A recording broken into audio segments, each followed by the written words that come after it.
How do you address mental health? How do you address overwhelm? How do you address anxiety? How do you address depression? How do you address autism? Because that would not be falling under the umbrella of the good shit.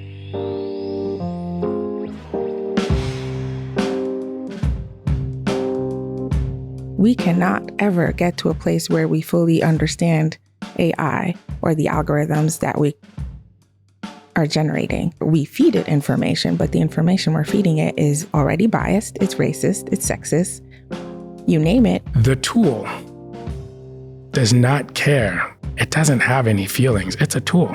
Reported hate crimes, I'm going to start crying, rose by more than 11% according to the data collected by the FBI.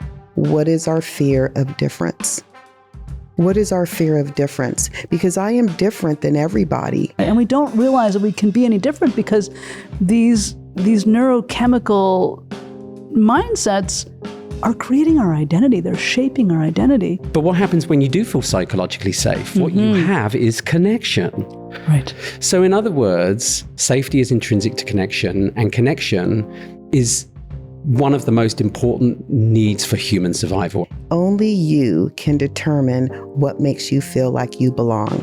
Only you can articulate it better than anyone else can. How do we start to use language to re-engage our workforce? One of the things that we can do is we can begin to learn the difference between transactional instrumental language and the kind of language that brings us to life.